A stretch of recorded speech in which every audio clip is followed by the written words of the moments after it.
Au cours des derniers mois de la vie d'Elvis Presley, il ne se préparait pas seulement pour une tournée, il se préparait pour un mariage.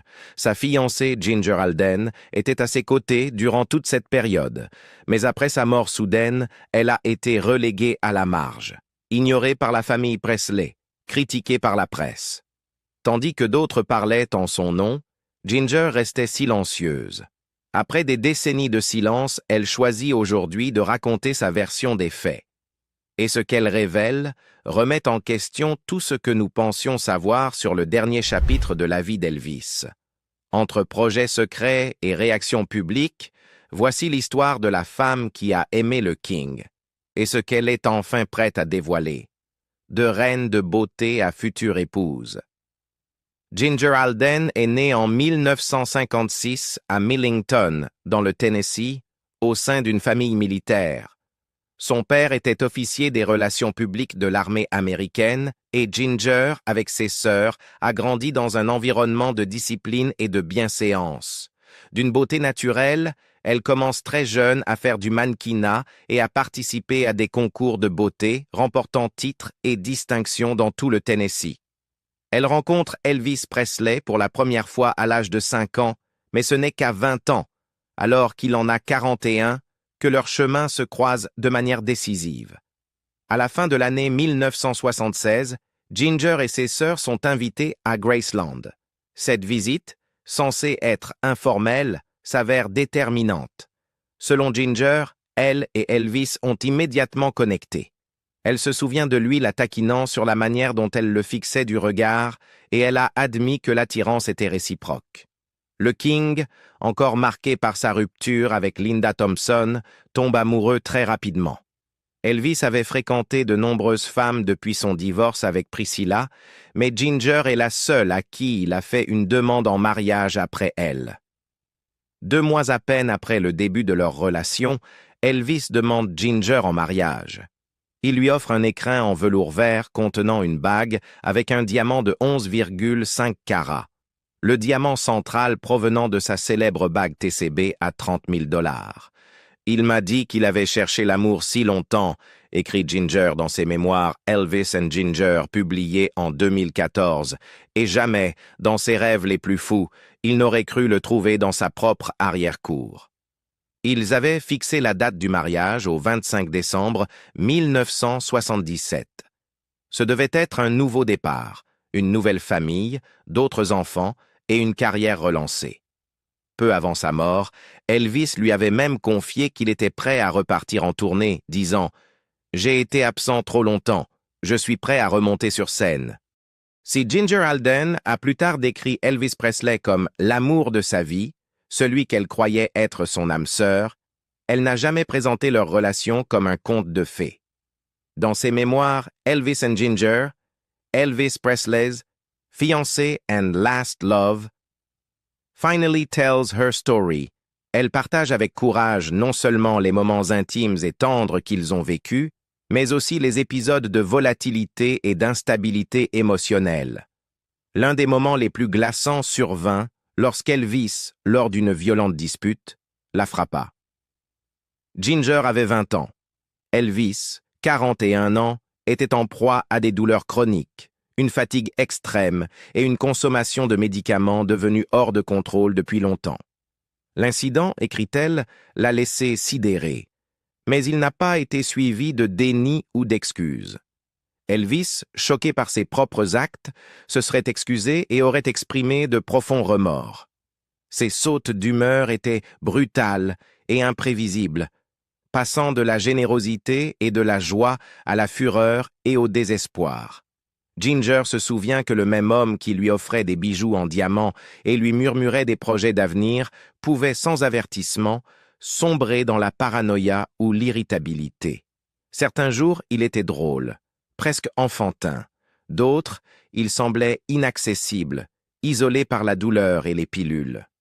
Ginger raconte un incident où, dans un accès de frustration, Elvis a sorti une arme et tiré sur un écran de télévision alors qu'il le regardait. Ce n'était pas la première fois. Ceux qui l'entouraient savaient que c'était une explosion récurrente. Elvis utilisait depuis longtemps les armes comme exutoire à ses émotions refoulées, tirant parfois sur des téléviseurs lorsque les informations le contrariaient ou lorsqu'il se sentait insulté ou moqué. Une autre fois, Ginger se souvient d'un moment plus calme mais tout aussi troublant. Elvis, dégustant son dessert préféré, de la glace, s'est emporté lorsqu'elle a évoqué les calories et la santé. Sans dire un mot, il a lancé tout le bol à travers la pièce. À ce stade de sa vie, Elvis dépendait fortement des médicaments sur ordonnance, des sédatifs pour dormir, des stimulants pour se réveiller, des antidouleurs pour fonctionner. Le docteur George Nick Nichopoulos, médecin personnel d'Elvis de longue date, voyageait avec des valises pleines de médicaments, distribuant ce que le chanteur demandait. Ginger fut témoin du prix que cela faisait payer à son corps et à son esprit. Elle voyait son énergie décliner, son attention se disperser, ses émotions s'effilocher, mais malgré tout, elle est restée. Pourquoi? Parce que Ginger Alden voyait en Elvis ce que peu d'autres percevaient encore, un homme et non un mythe.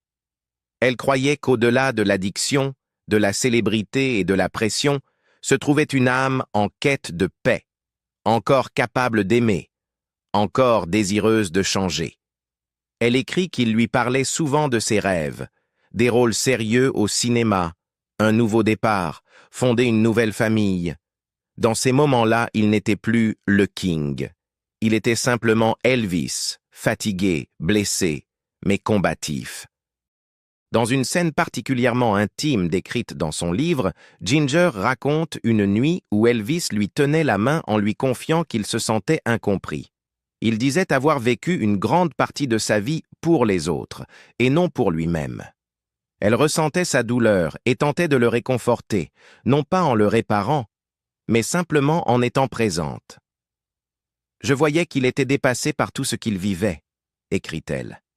Il m'a dit qu'il en avait assez d'être entouré de gens qui disaient toujours oui, d'être traité comme un produit, de ne pouvoir faire confiance à personne. Pourtant, ce n'était pas facile. Ginger se sentait souvent isolée à Graceland, coupée du Memphis Mafia et privée de tout véritable contrôle. Elle était jeune, inexpérimentée face au monde de la célébrité et follement amoureuse d'un homme que le monde entier croyait leur appartenir. À l'été 1977, Elvis continuait de couvrir Ginger de cadeaux, voitures, bijoux et promesses chuchotées d'une vie à deux. En apparence, il semblait plein d'espoir pour leur avenir. Quelques heures avant sa mort, Ginger raconte qu'ils avaient fixé leur date de mariage, le 25 décembre 1977. Elvis attendait beaucoup de choses, se souviendra-t-elle plus tard. Le mariage, d'autres enfants, des rôles sérieux au cinéma et sa prochaine tournée. Il était de bonne humeur. Ce que Ginger Alden a vu ce matin-là à Graceland. Mais cet espoir fut de courte durée. L'après-midi du 16 août 1977, Ginger passa du statut de fiancée à celui de témoin des derniers instants du King. Cette nuit fatidique avait commencé comme tant d'autres. Elvis souffrait une fois de plus d'insomnie, une chose que Ginger avait déjà vécue à maintes reprises. Il est resté éveillé à lire et à parler de l'avenir, de son envie de se remettre en forme, de se désintoxiquer, de nettoyer son organisme. Il y avait en lui une intensité silencieuse, une impression qu'il se préparait à quelque chose d'important. Ginger l'observait alors qu'il accomplissait ses rituels, emportant des livres aux toilettes, fredonnant un air à voix basse, promettant qu'il ne serait pas long. Mais les heures passèrent, et quelque chose semblait anormal. Lorsque Ginger entra finalement dans la salle de bain à Graceland cet après-midi-là, tout bascula.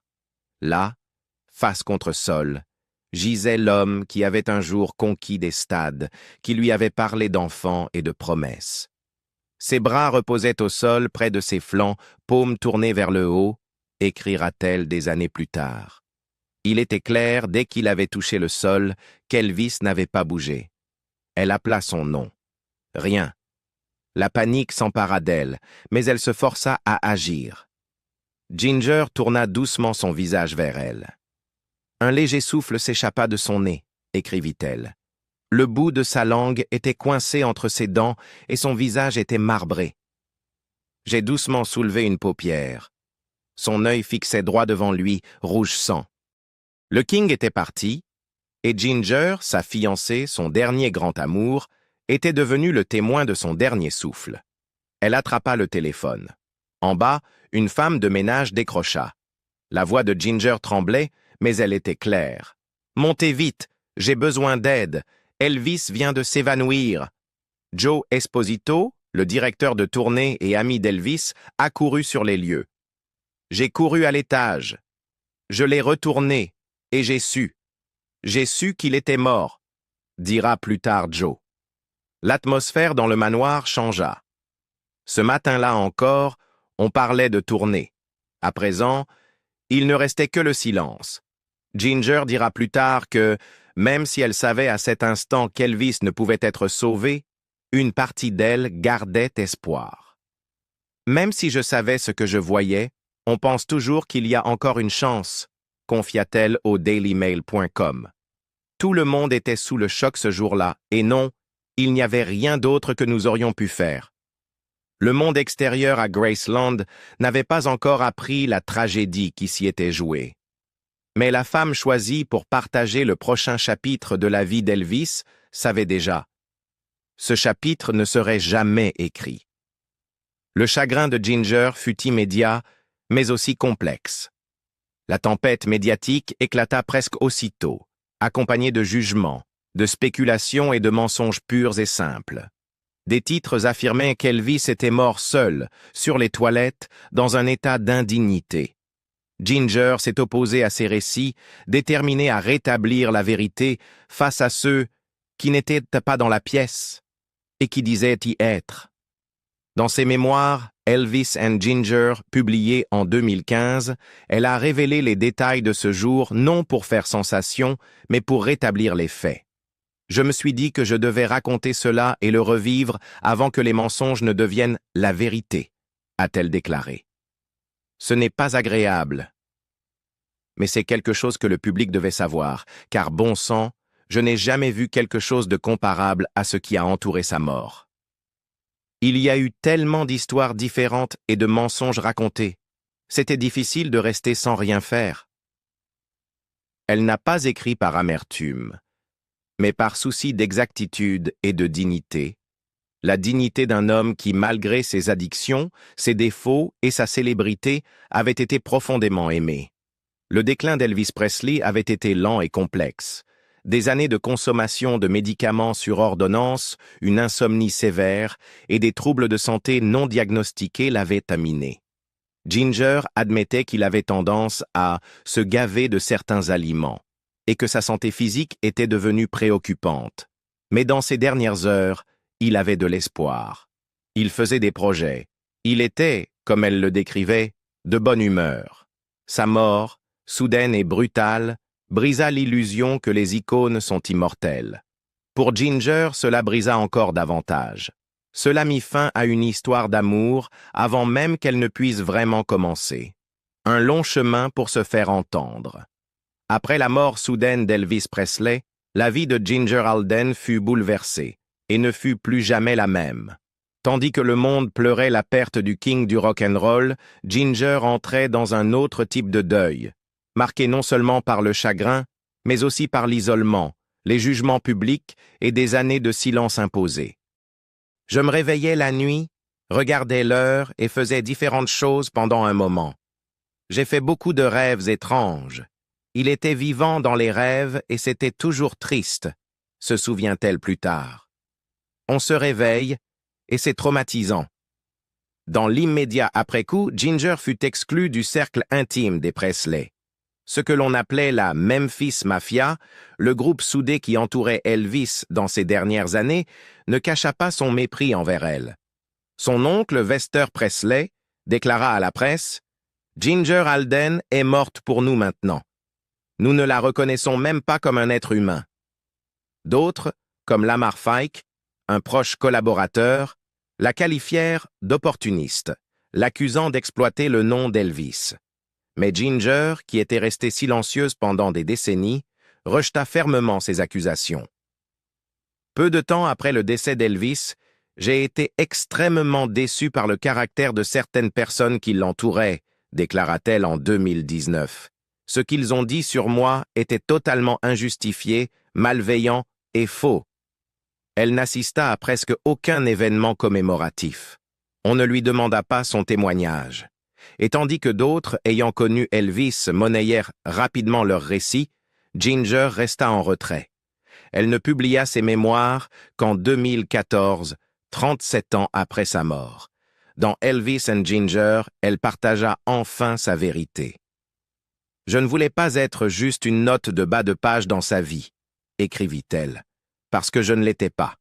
Alors que certains cherchaient à la réduire à la femme qui avait trouvé Elvis mort. Ginger a toujours affirmé que ses souvenirs étaient plus riches, plus nuancés, remplis de moments de profonde connexion. Elle se souvient de lectures philosophiques à deux, de le regarder chanter, et d'avoir été témoin de sa grande protectivité. Elvis, disait-elle, n'était pas cette caricature véhiculée par les tabloïds, se gavant de sandwichs au beurre de cacahuètes et à la banane. Je ne l'ai jamais vu manger un sandwich au beurre de cacahuètes et à la banane, révéla-t-elle. Les gens s'imaginaient qu'il était dans sa chambre à se goinfrer. Voilà comment certaines choses ont été exagérées. Elle avait essayé de l'aider à gérer sa rétention d'eau et ses habitudes alimentaires, se souvenant d'un moment où elle l'avait empêché de manger 15 boules de glace. Est-ce que c'était un mauvais comportement? Oui. Mais il ne les a pas mangées, donc un point pour moi, dit-elle en souriant. Malgré sa réputation de coureur de jupons, Ginger affirma qu'Elvis lui était fidèle durant leurs 9 mois de relation. Si je n'avais pas été avec Elvis autant que je l'étais, j'aurais eu des doutes. Mais je savais qu'il n'y avait pas de place pour ça, insista-t-elle. Certains ont essayé de dire qu'il y avait eu telle ou telle relation. C'est impossible, sauf s'il se cachait sous notre lit. Même des décennies plus tard, elle continue de ressentir sa présence, surtout en rêve. « J'ai rêvé de lui il n'y a pas longtemps, » dit-elle.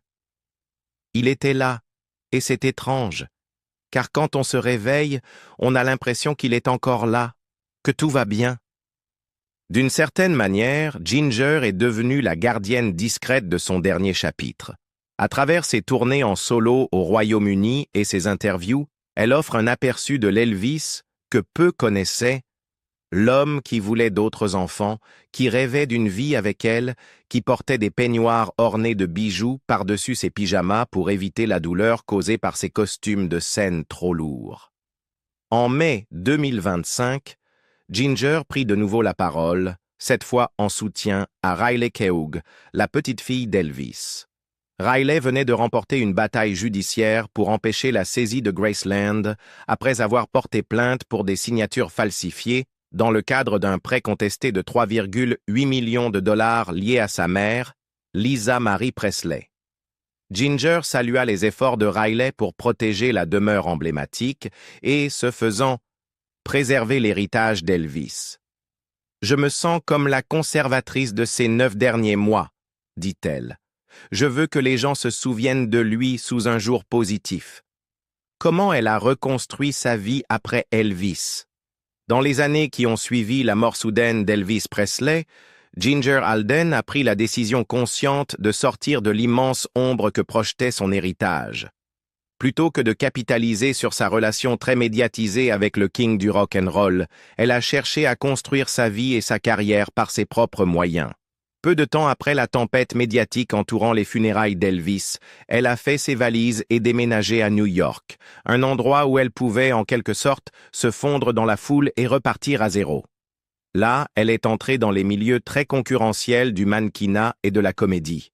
Ginger, qui avait été couronnée Miss Mid-South Fair et avait déjà eu une certaine exposition à la télévision, a commencé à passer des auditions pour des publicités et à accepter des rôles modestes où elle le pouvait. « Je voulais réussir par moi-même », expliqua-t-elle dans une interview avec le dailymail.com. « Je ne portais pas un t-shirt avec marqué « J'ai connu Elvis ». Cette discrète détermination, ce refus de s'appuyer sur le nom le plus célèbre de son passé, allait définir le chapitre suivant de sa vie. Le travail de Ginger durant les années 1980 et début 1990 comprenait du mannequinat commercial, des voix off et des rôles secondaires à la télévision. Elle obtint des rôles dans des séries comme Hollywood Beat, un drame policier éphémère diffusé en 1985 où elle apparaissait comme invitée. Plus tard, elle apparut dans Life Goes On, une série familiale pionnière diffusée de 1989 à 1993, centrée sur une famille élevant un fils atteint de trisomie 21. Ces rôles, bien que modestes, lui permirent de se forger une crédibilité dans l'industrie du divertissement sans s'appuyer sur une notoriété de tabloïd. Elle travailla également en coulisses dans des fonctions de production et donna occasionnellement des interviews à la radio tout en gardant un profil bas, contrairement à d'autres proches d'Elvis. Pendant cette période à New York, Ginger rencontra Ronald Laser, un directeur de production travaillant dans le cinéma et la télévision. Leur relation se développa à l'abri des regards et en 1991, ils se marièrent. Ensemble, ils eurent un fils nommé Hunter, né au début des années 1990. Ginger trouva en Ron une stabilité et un partenariat qui lui avaient longtemps échappé depuis la perte d'Elvis. La famille mena une vie tranquille, largement à l'écart des médias. Bien que Ginger ait parfois accepté des invitations à des événements ou concerts hommages liés à Elvis, elle resta sélective, choisissant de ne pas participer à l'industrie lucrative développée autour de l'image du chanteur. Mais le destin ne lui permit pas d'échapper totalement au chagrin. Le 16 août 2015, exactement 38 ans jour pour jour après avoir trouvé Elvis inerte sur le sol de sa salle de bain, son mari Ron mourut subitement à l'âge de 61 ans. La cruauté de cette synchronicité fut presque insupportable. Dans des interviews ultérieures, Ginger parla du caractère surréaliste et émotionnellement écrasant de vivre une nouvelle perte dévastatrice à une date déjà gravée dans sa mémoire. Ce deuil raviva la douleur de la mort d'Elvis, formant un écho troublant à travers le temps. C'était comme si l'univers avait marqué ce jour pour le chagrin, dit-elle un jour. La perte de son mari, après près de 25 ans de mariage, changea de nouveau le cours de sa vie. Après le décès de Ron, Ginger décida de quitter New York pour revenir au Tennessee, l'État où sa vie avait changé de manière dramatique en 1977. Elle s'installa près de sa famille et devint l'aidante principale de sa mère, aujourd'hui âgée de plus de 100 ans. Elle a 102 ans, bientôt 103, déclara récemment Ginger, la voix mêlée de fierté et de fatigue. « Je m'occupe d'elle. J'ai ma famille ici. La vie est bien, je ne vais pas me plaindre. » Aujourd'hui, Ginger mène une vie plus calme. Elle jardine, passe du temps avec des amis et parle occasionnellement de son temps avec Elvis, non par désir de gloire, mais par sens du devoir. Ce n'est jamais agréable de parler de la mort de quelqu'un qu'on a aimé profondément, alors j'évite, dit-elle. Je ne m'y attarde pas. Je me concentre sur sa vie. Elle était là pour ces derniers mois. Elle a vu l'homme derrière le mythe. Et pour la première fois depuis des années, elle tire le rideau, notamment pour la vérité, et non pour la célébrité. Mais qu'en pensez-vous? Ginger Alden a-t-elle été injustement réduite au silence par ceux qui voulèrent contrôler l'héritage d'Elvis? Le monde est-il passé à côté d'une histoire plus profonde en la mettant de côté si longtemps? Et n'est-il pas enfin temps de reconnaître son rôle, non seulement dans sa mort, mais dans sa vie? Faites-nous part de vos réflexions dans les commentaires ci-dessous. Si cette histoire vous a ému ou vous a fait voir Elvis sous un nouveau jour, n'oubliez pas de liker, de vous abonner et de partager cette vidéo avec d'autres fans du King.